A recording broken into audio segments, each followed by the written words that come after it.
Good afternoon, everybody, and welcome to this edition of the MLB podcast. So, a lot of big stories happened in the past few days, and we'll get to them. Some we'll obviously talk about more than others. Matt Harvey was designated for assignment. We'll talk a lot about that in today's episode.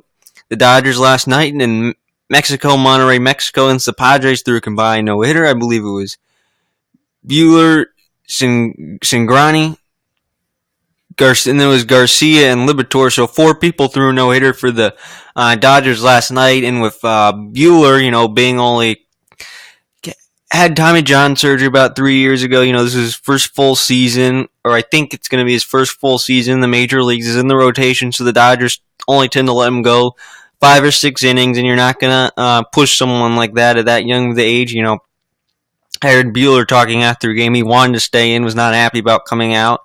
But again, young pitcher, the team threw a no-hitter, which that was cool. So it'll be part of a no-hitter for sure, but that's what happened last night. And Albert Pujols got his 3,000th hit, which we talk about that milestone. That is a big milestone. It means you got a lot of hits, hit for high average. And not only that, Pujols also has over 600 home runs. So one of our game's greatest players has 3,000 hits and 600 home runs.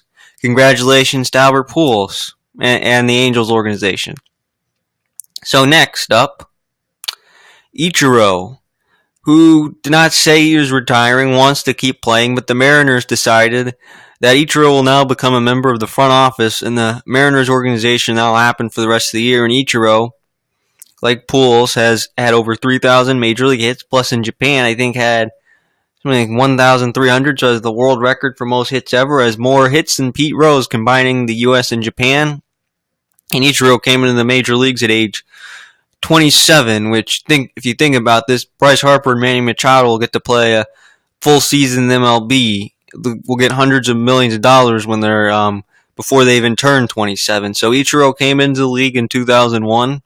Great contact hitter. Maybe one of the better contact hitters certainly this era and maybe ever. We don't have a whole lot of footage of old-time guys like Ty Cobb or the older guys who won batting titles, or even Ted Williams, some of the greatest hitters ever. So Ichiro, pure contact hitter, could steal a lot of bases, played very good defense, just a good player to have around in this era, and it is likely that Ichiro's major league career is over, and has a single season hits record, 262, set that in the 2004 season. That record may not be broken for a long time. No one's come close to that.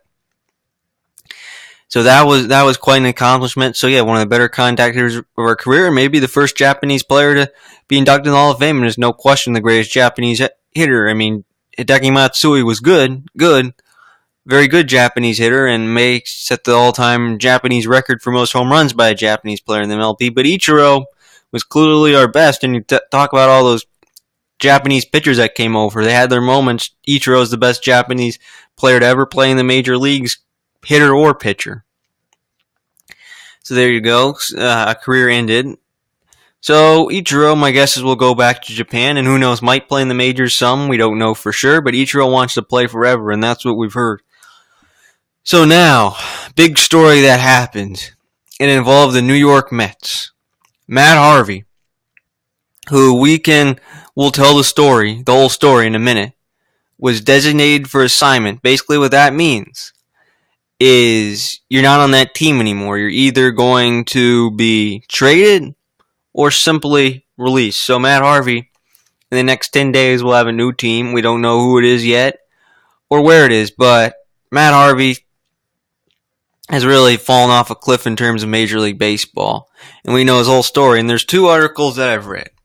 In 2013, Tom Verducci, who was a very good MLB broadcaster and writer, wrote about the Dark Knight, gave him the nickname the Dark Knight, and about how he's going to save the New York Mets franchise. Talked about his history before then. And then you now take a look at his history after then, what has since transpired, which I believe this May, I think in a few weeks, it's going to be the 5-year anniversary of that article coming out. So, anyways, Matt Harvey has been released, and we don't know what team will go to. So anyways, you talk about the Matt Harvey story. And then today, article came out written by Tom Verducci on Sports Illustrated, and I also read an article on ESPN by Jerry Krasnick of ESPN.com. So I read two articles on Matt Harvey. And what they said is really, and I'll talk about this as well, was not willing to accept, very reluctantly accepted that demotion into the bullpen, was not happy about it during the press conference after the game. And then when he was in the bullpen, pitched terribly, clearly did not respond well to that. So the Mets decides and asked him to go down to the minors. Harvey refused. So let's go in chronological order what happened. So Matt Harvey reaches peak in 2013. You talk about that SI article, and Harvey's on the Sports Illustrated, which is the national sports magazine that everyone gets. They talk about everything. Harvey is on the cover of Sports Illustrated, the most famous sports magazine there is, so everyone knows about Matt Harvey. Huge deal. Pitches great that first half. Starts the All-Star game that year, and after starting the All-Star game, very popular in New York, right there, huge deal, looked like would become an icon in New York. And then right after that, months later, needed Tommy John surgery. So the young arm, like many great young arms, that happened with Strasburg, was obviously responded so much better than Harvey to that Tommy John. Has pitched the last 7 years in the majors and has been very good most of the time since then. Responded very well to that and has figured out, the way I'm throwing, the way I threw in college, the way I threw when I came up, I don't do that anymore. Has really changed what he's doing, including Strasburg always pitches out of the stretch now. Doesn't even bother to do the windup anymore, and I don't think he's done that for 2 or 3 years now. So that's one example. So anyways, had the Tommy John surgery, missed all of 2014, came back, had a very great 2015 season. There was discussions whether or not Harvey would pitch in the playoffs, similar to Steven Strasburg, and he did. And in Game 5 of the World Series, very memorable game, looked like to have a masterpiece, 8 great shutout innings, which, you talk about that. I think discussion of whether, that's whenever you watch a game in the regular season or in the playoffs. Do you let him go for the complete game? The fans wanted it, Harvey wanted it, and he convinced Terry Collins to let him in and stay into the game to finish off the Royals. Well, didn't do that. I think gave up a walk and was a double, left the game, gave up 1 run. Eventually the Royals tied in that inning, 1 extra inning, so that was the end of the Mets season. And look, that would have been a great discussion about 2.5 years ago. I could have talked about that for 10 minutes straight. Could have gone on and on about that, but that's not the point. So anyways, that was the last kind of high moment that Matt Harvey had in his career as a major leaguer and as a Mets. That was his last memorable moment. So then fast forward about 6 months later, it's clear Harvey's not the same. Gave up 9 runs against the Washington Nationals. I believe it was a Tuesday night game. Got booed off the mound, which you think about it. And 2 years ago, that would have been a great story to have. So from within 6 months of looking like that icon again, you get booed off the mound. Well, had surgery that year. Then once again, 2017 was not good at all. Man, you know about this time a year ago, got suspended by the team for failing to show up. So was suspended by the team about a year ago. Had surgery last year, season in earlier. And then spring training, people are talking about, Harvey looks good. Harvey looks sharp. And granted, I saw 2 of Harvey's starts in full time this year. That Sunday night game against the Nationals. He pitched okay. Pitched pretty well, I thought. You could tell his velocity was down, was not the same pitcher he once was, but looked like he could make it work. And then the last time Matt Harvey ever started for the Mets, almost certainly, whether he ever has a reunion with them, I doubt it at this point, it was against the Braves. It was April 19th against the Braves, and I was at that game. I saw Harvey pitch as a Met for the last time. I really did. And that's what I saw. And Harvey was terrible that game. I remember he gave up a home run in that first inning. I think gave up a bases clearing double or something. He gave up 6 runs in 3 innings, and sure, he finished that game. And right after that game, The post-game press conference, Harvey was not willing to talk about it. Clearly showed his unhappiness towards that outing. Was moved to the bullpen. He thought, okay, he can just figure it out. Pitch kind of freely out of the bullpen. Give it a few weeks. Let him dominate in the bullpen. Maybe when someone gets hurt, he comes back into the rotation, right? That didn't happen. Never did. Pitched very poorly out of the bullpen. And Harvey's final game as a Met was against the Braves. And on that day, came into the 7th inning to pitch. It was 6-0, so I thought, okay, maybe Harvey can sort of keep him in the game. If the Mets put together a few runs, maybe we have a ball game here. Gave up 5 runs, including that 3-run home run to Ozzie Albies. And Mickey Callaway removed him from the game. And his final appearance at Citi Field was booed off the mound. In relief. And you know what happened? And I thought about doing this podcast yesterday, which would have been before the DFA actually happened, which that gives me more content to talk about. So, right after that, Harvey was DFA'd about 24 hours later. In fact, I know exactly where I was. So, I'm a walker. I like to go on long walks. And, I like to hear my podcast, maybe. And maybe I was getting ready to pause the podcast. Saw alert from MLB at Bat app. Matt Harvey has been DFA'd. How surprised was I? To be honest, I was not that surprised. Since I was wondering when Harvey walked off his mound, has he hit rock bottom? Is this the last time we see him as a Met? Or I wasn't thinking that. I was thinking, wow, is this as low as Harvey can go?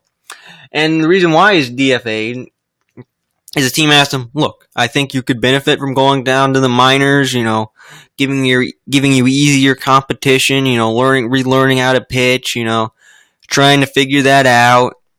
We just need you to go to the minors. And Harvey refused. Harvey didn't, basically, the way he is, says, like he said after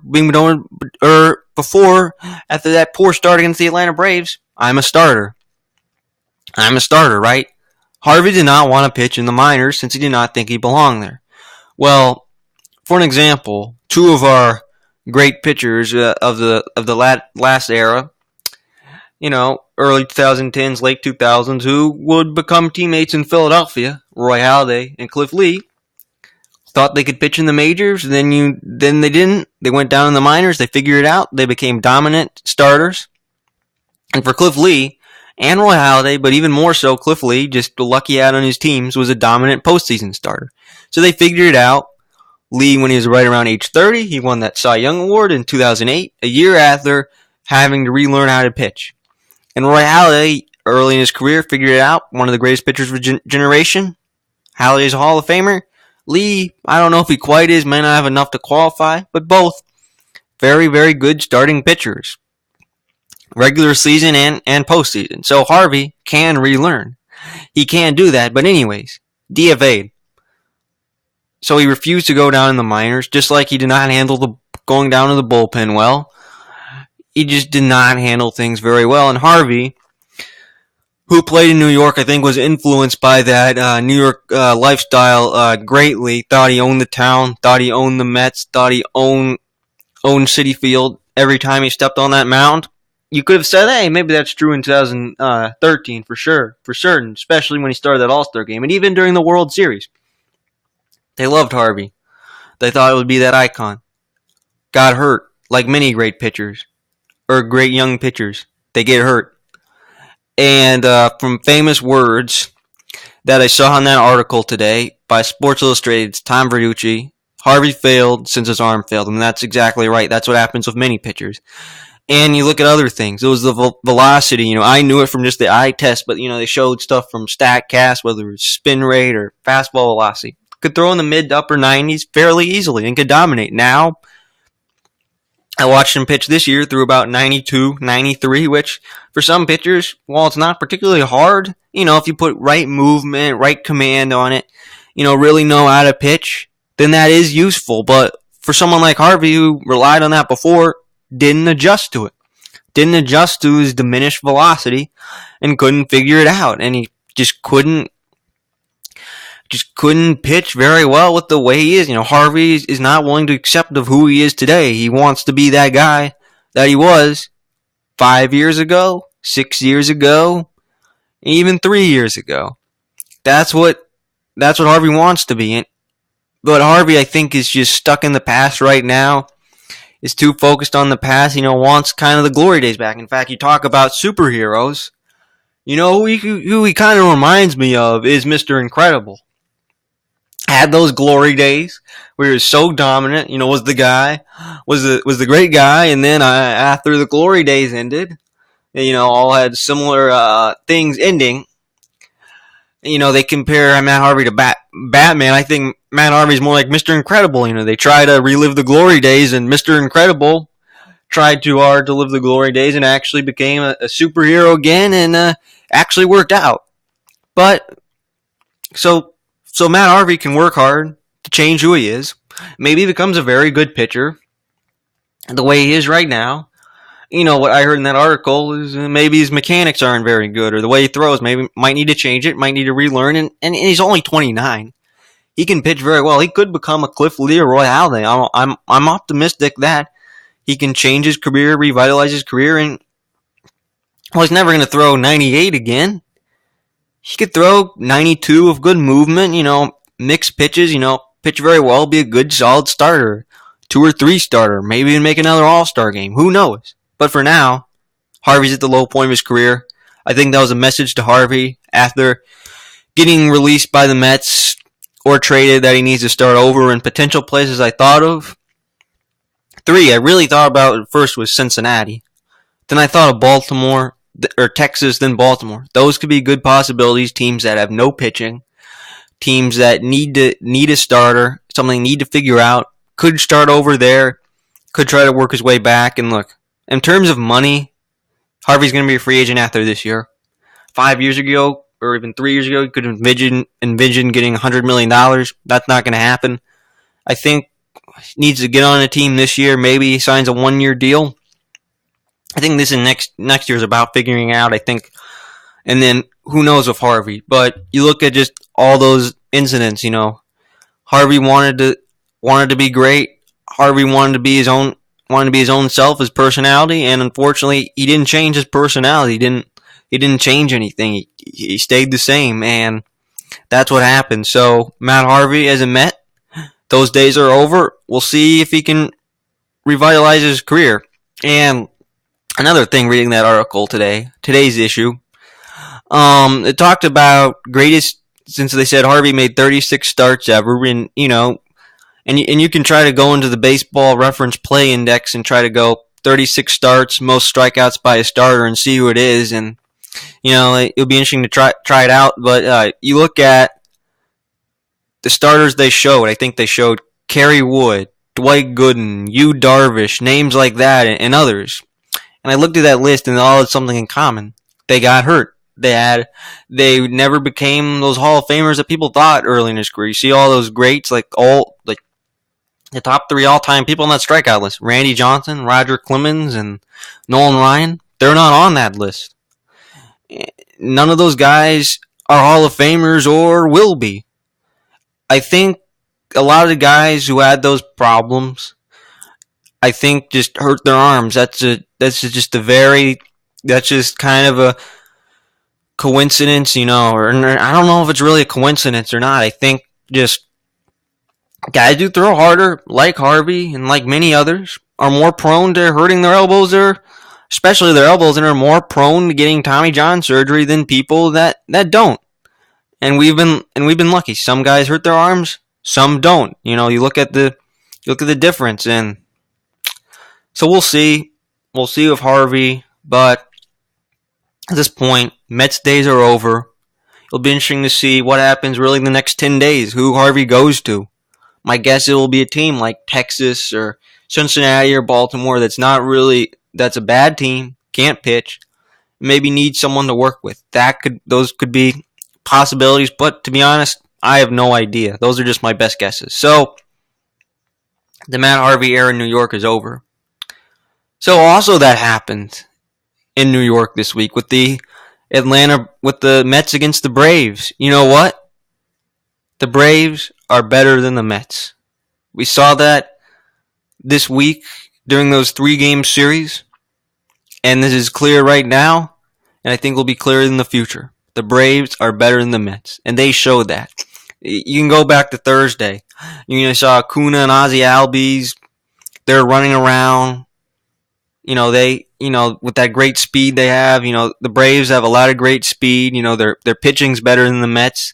The Braves, while they don't hit home runs, and I've looked this up multiple times, and you could see in the Braves broadcast from that Braves-Mets game on Thursday that the Braves are one of the better hitting teams in the National League. They score runs. They put the ball in play. They don't strike out. They play a very good brand of offensive hitting in the way you should play, really.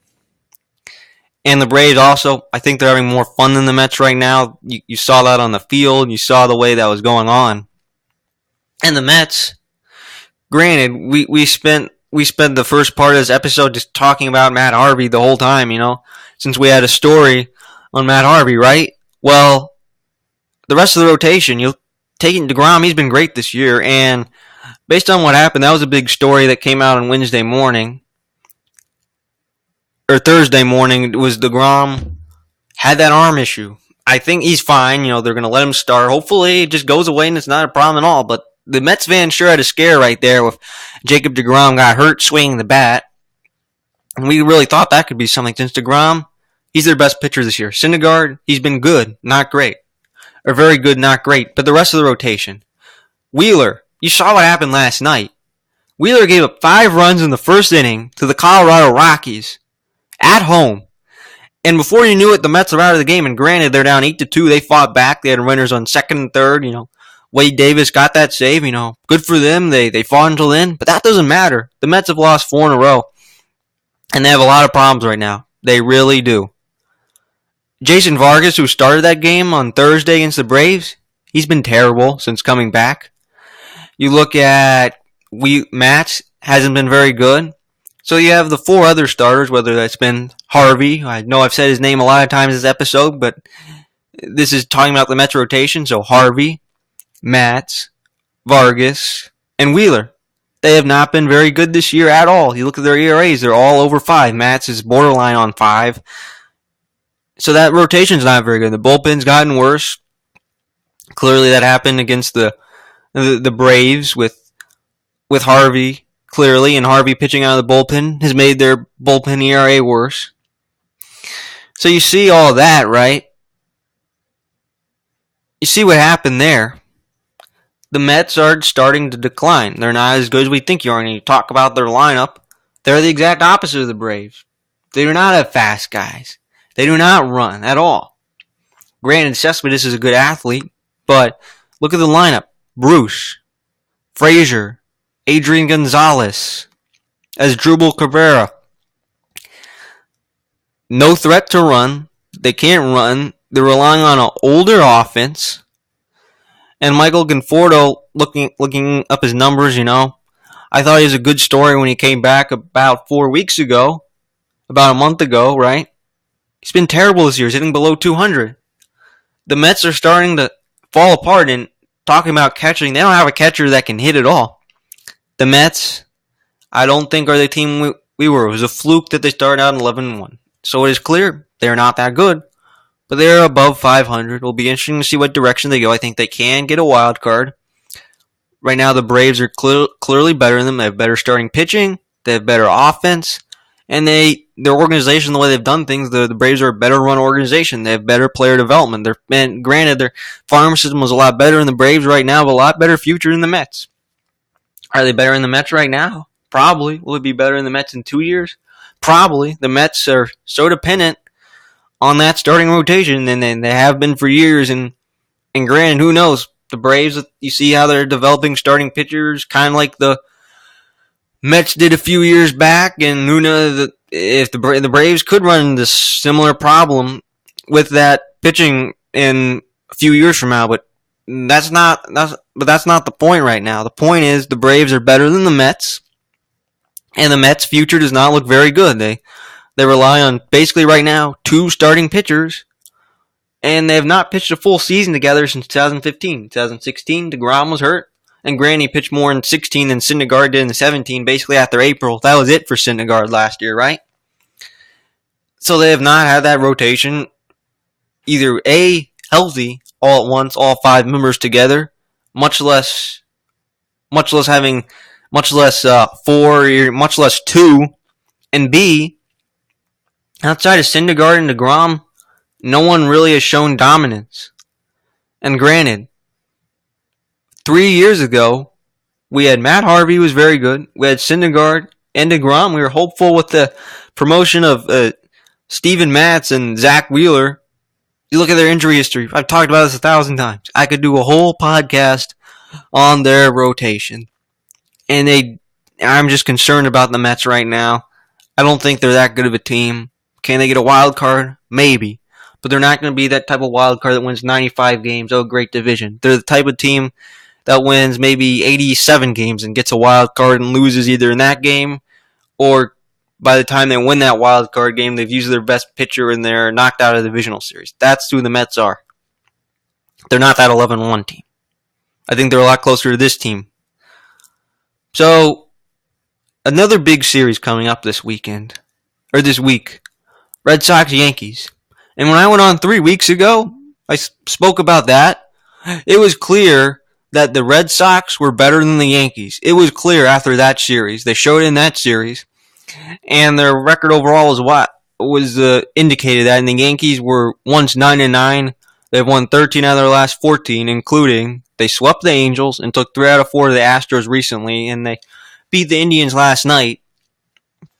This Yankees team is really good. CeCe has been dominant. And it's not really dominant, like I said, he changed the way he pitched, throws upper 80s, maybe lower 90s fastball, doesn't throw as hard as he used to, is good at locating pitches, good at making the right choices, and pitches 6 very good innings. You don't need him to go 9 anymore, 8 or 9 anymore.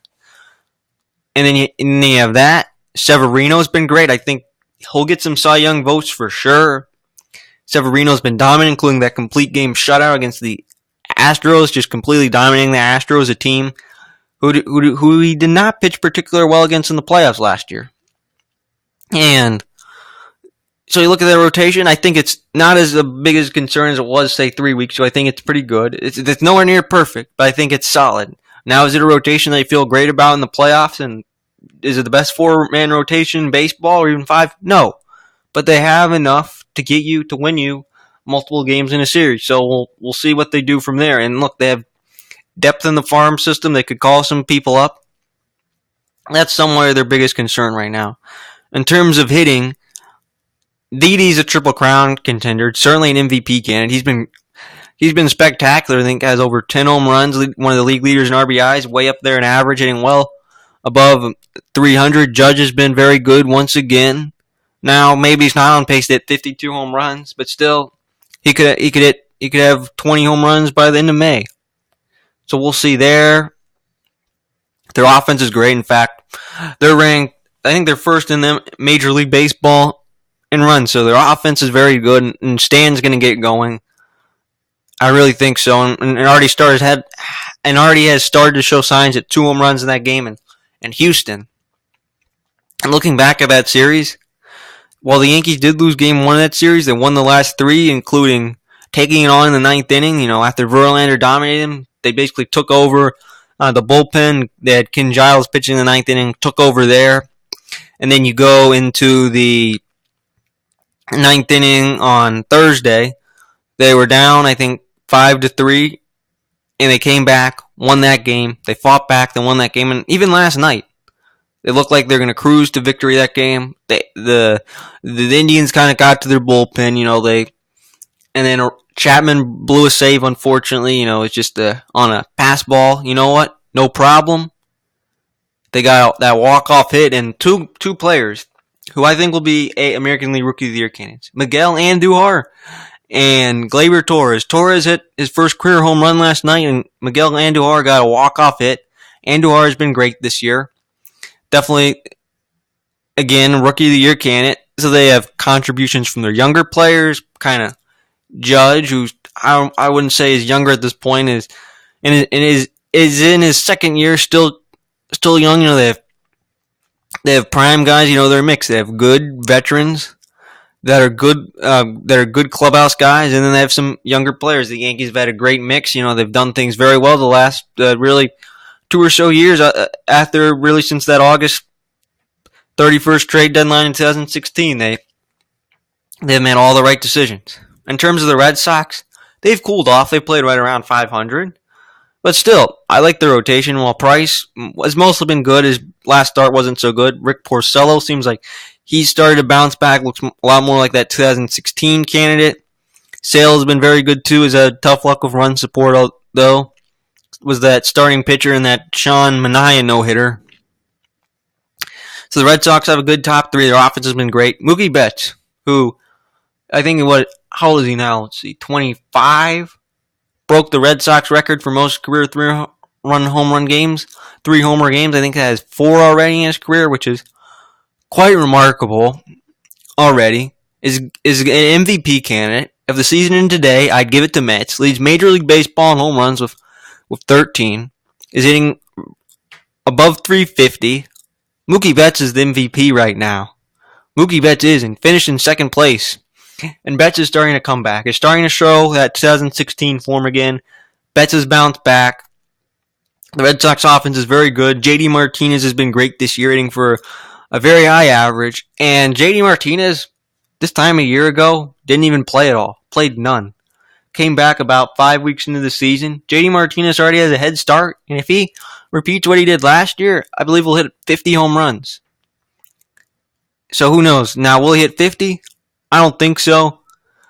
That was an incredible Terry one at the end of the year. That's unsustainable. But JD, big pickup to that offense that kind of lacked that after the retirement of David Ortiz, is really doing a good job of filling that DH role and can play outfield. Hanley Ramirez, bounce back season once again, driving in runs, hitting with some power, and hitting above 300.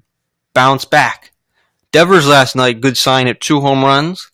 At 21 years old, I think he's playing fairly well too. Bogarts missed 3 weeks. He's off to a really good start. So the Red Sox, they're starting to hit. They have a good bullpen. Kimbrel's blown only 1 save so far this year. It is very close of who's better, Red Sox or Yankees.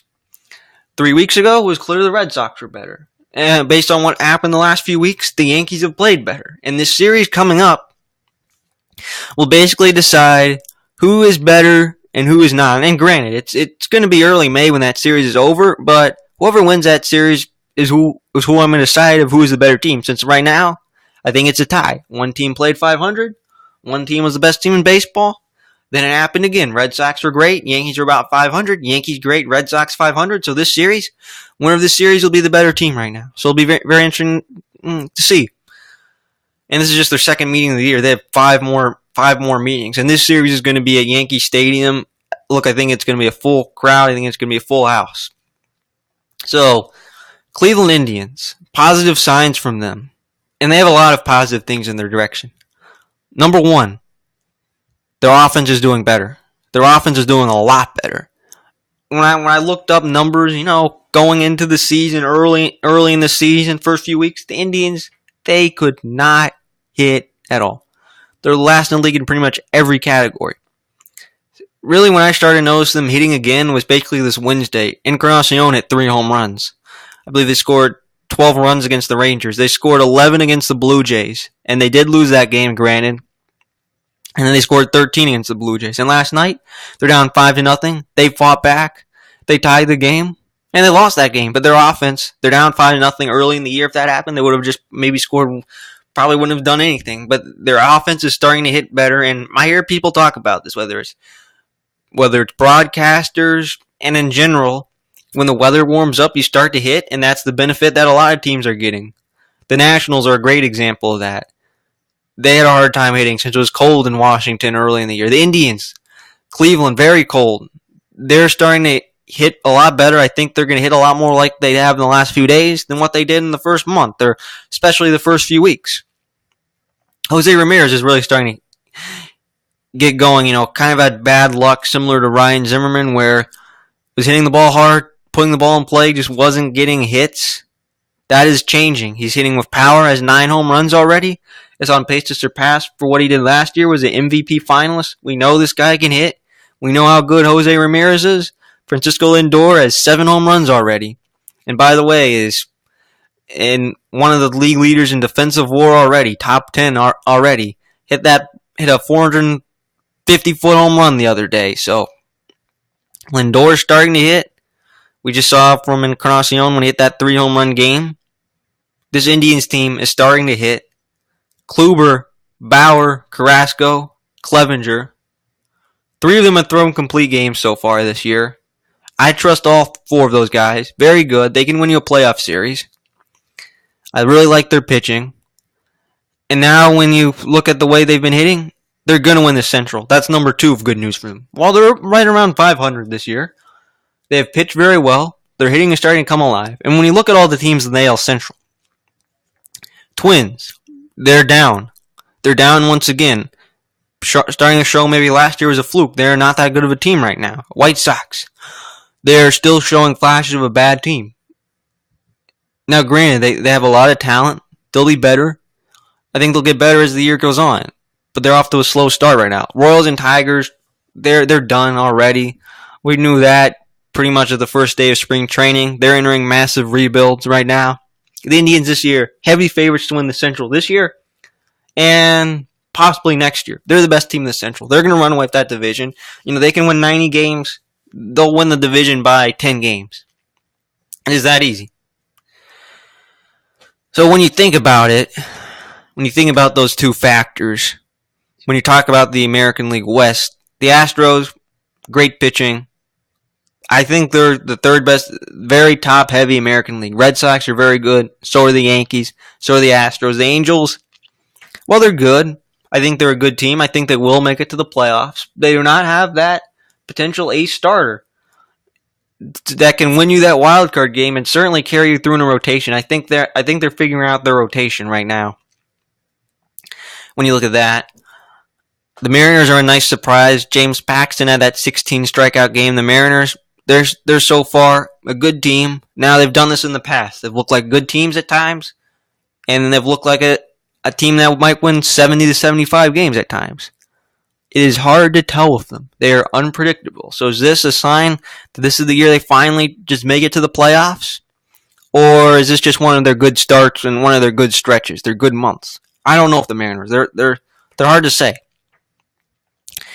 In the National League, the Arizona Diamondbacks. Granted, they lost 3 in a row to the Dodgers and Astros, but still, they have a big head start on the Dodgers so far. They're a very good team right now. Corbin's a Cy Young Award candidate. In fact, you might give him the National League Cy Young Award. Certainly a Cy Young Award finalist right now. He's pitching very well. He's starting to figure out in a contract year. A.J. Pollock had a 3-homer game the other night against the Dodgers and hit one off Kershaw. Has 10 home runs this year. Definitely a National League MVP candidate. This D-backs team is starting to get healthier. They have had injuries like the Dodgers. And by the way, big story on the Dodgers. Corey Seager's out for the year of Tommy John surgery. And from what I've heard, it was a kind of a nagging injury. Went on for a while. Eventually just had to do the surgery right now. Seager wasn't hitting at all. Wasn't hitting that well this year. I think that's the answer why. So I don't think Seager could finish the year. Out for the year. Turner's out. Puig's still out. The Dodgers, I think they're definitely a playoff team. I think they'll get a wild card spot. At the very least. I just don't think they're going to keep this up. I think they'll get it going. They did last year. Well, yes, they have had some injuries. They have had good stretches, which is encouraging. I think the Dodgers will be fine. I do think they are a playoff team. I'm not too worried about them right now. Now, if they continue to play like this for another 2 weeks through the end of May, even into the All-Star break, they're this year's version of the Cubs where you just keep waiting for them to get going, then that's another story. So are they this year's version of the Cubs? Maybe. But who knows with the Dodgers. So, anyways, if I had to pick the division winners right now in the National League AL East, it's going to be basically a tie between the Red Sox and Yankees. What happens this week could very well impact that. They're both very good teams. This is the first time in a long time that they've both been very good. Both have been AL pennant contenders, it is very possible that they have to play each other in the wild card game. And they're the two best teams in the American League. AL Central, I talked about that a minute ago. Indians, I don't see any other team that has a shot. AL West, probably the Astros. They're very good once again. Very good pitching, very good hitting.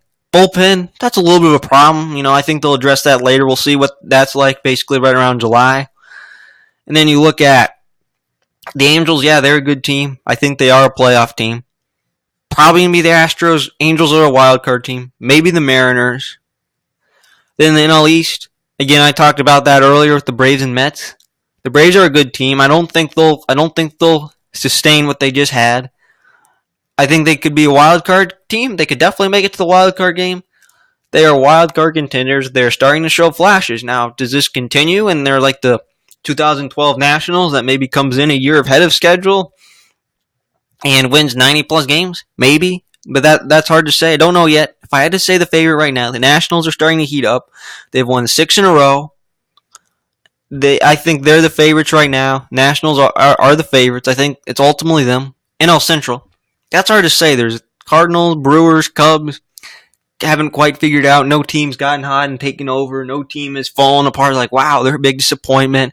That division's hard to say. At the end of the day, if I had to guess, I'd say the Cubs. They do have pitching rotation issues right now, especially Yu Darvish. NL West, I don't know if the D-backs can maintain this. Granted, they've had the injuries, but I think they're starting to get a little healthier.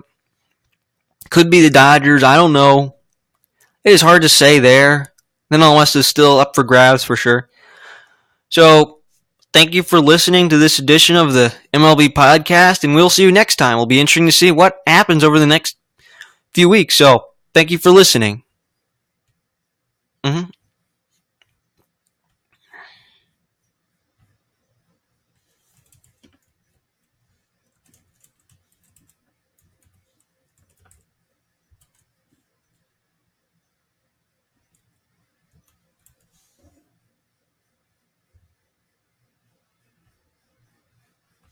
All right, let's get some lunch, man. Let's go to Poppy's. You're going to Poppy's, get some lunch.